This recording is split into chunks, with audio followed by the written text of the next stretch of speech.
حصرياً، كيف تعالج نفسك من السعال في البيت بأفضل بروتوكول وبعيداً عن المستشفيات؟ النتائج ستذهلك.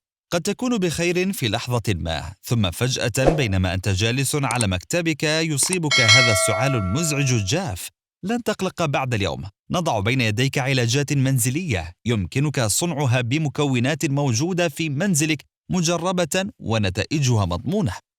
صحة العائلة العربية نحو مجتمع صحي وسليم. المسار العلاجي الأول: عندما تشعر بأي أعراض لبداية السعال أو حتى الزكام والرشح ووجود البلغم في الحلق، اذهب إلى تناول مشروب الشاي الأخضر بالعسل والليمون وفقا لمركز ماي كلينيك الطبي الأمريكي. يمكن أن يكون الشاي الأخضر المحلى بالعسل والمقطر عليه بضع قطرات من الليمون أن يكون مهدئا جيدا للسعال.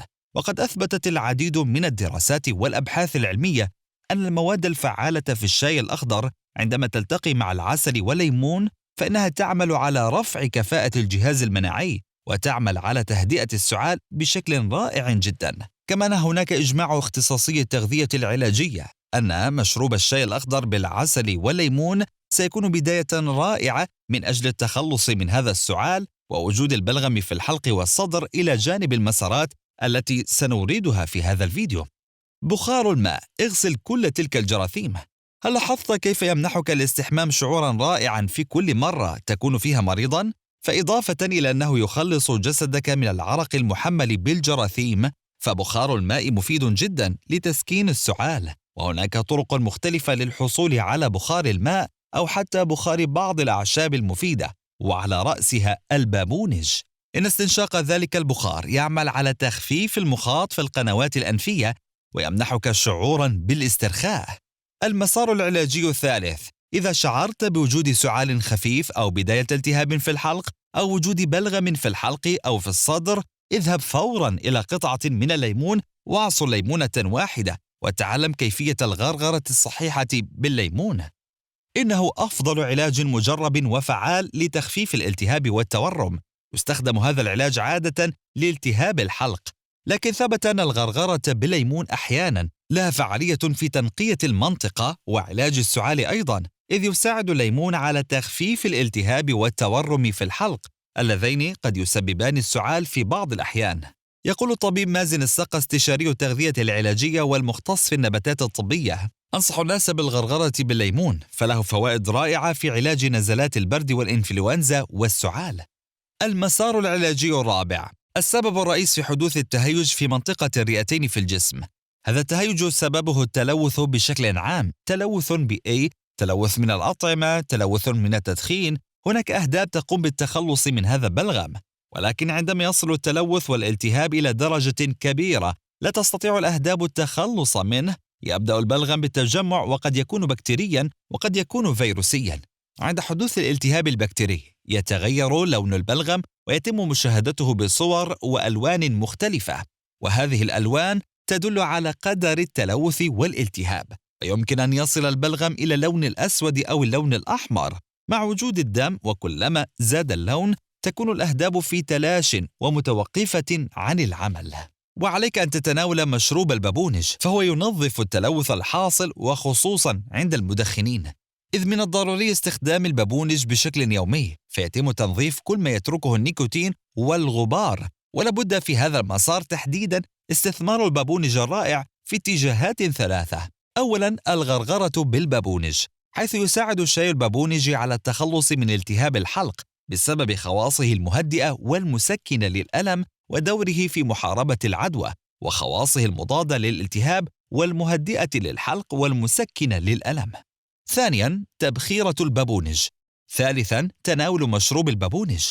المسار الخامس: زيت السمسم. استخدام زيت السمسم يخفف السعال ويوسع الشعب الهوائية ويخلص من ضيق التنفس ويطرد البلغم. هناك طريقتان أثبتت فعاليتهما في استغلال هذا الصنف من أجل التخلص من السعال والبلغم. أولاً، من خلال تدفئة زيت السمسم وتدليك منطقة الصدر بالزيت لمدة 30 أو 20 دقيقة بشكل دائري، فتكون الرئتين أصبحت نظيفة والأهداب تعمل بكفاءة، لأنها هي التي تخرج البلغم وتساعد على التنظيف. ويفضل هنا تناول فنجان من زيت السمسم لأن ذلك يعمل على ترطيب تلك المنطقة التي تتعرض لها هذا الالتهاب. أحد أهم المسارات العلاجية إلى جانب كل ما ذكرنا هو تناول هذا مشروب المعجزة، إنه عين الجرادة، ومعروف في بعض البلدان باسم الشبت. نأتي ببذور عين الجرادة مقدار ملعقة كبيرة، ويتم غليها جيدا لمدة 3 دقائق، ثم يتم شرب كوب من مغلي عين الجرادة. ويفضل أن يتم تناول هذا المشروب قبل النوم مباشرة، فهو يساعد بخصائصه المهدئة على الحصول على نتائج مبهرة. وعند تناول هذا الكوب ستشعر بالفرق، وسيخف السعال بشكل كبير. إلى جانب ذلك، لنتحدث عن مغلي القرنفل. يتم إحضار مسمارين إلى 3 من القرنفل وأوراق الزعتر وأوراق الريحان، يتم غليهم مع بعضهم البعض. يتم أولا غلي القرنفل لمدة 3 لأنه صلب، ثم يوضع أوراق الزعتر والريح لمدة نصف دقيقة، ويترك هذا المغلي حتى يصبح دافئا، ويتم شربه والغرغرة به. عندما تشعر بوجود هذه المشكلة فيمكنك أيضا أن تستخدم الثوم. يتم طحن الثوم مع البصل والشبت والقليل من الطماطم، فيوفر طبقا من السلطة غنيا جدا. وعند تناول هذا الطبق فإنه يسمح بالتعرق الشديد، والتعرق يعني إزالة السموم من الجسم، ويتم التخلص من الفيروسات والبكتيريا. ولا ننسى أيضا شرب الماء في هذه الحالة حتى يكون الجسم دوما رطبا، وإن شاء الله ستشعرون بالفرق. في المرحلة التي تتعرض لها هذه الوعكة، يمكنك أن تحرص على بلع فص من الثوم يوميا في الصباح الباكر، إذ إن الثوم يحتوي على أقوى المضادات الحيوية الطبيعية التي ستحارب معك إلى جانب إجراءاتك الذي قمت بتنفيذها، وستشعر بالفرق. نتمنى أن نالت هذه المعلومات إعجابكم. شكرا لكم على حسن المتابعة وكرم الإصغاء، وهذه تحياتي محدثكم حسن وفريق عمل صحة العائلة العربية. إلى اللقاء.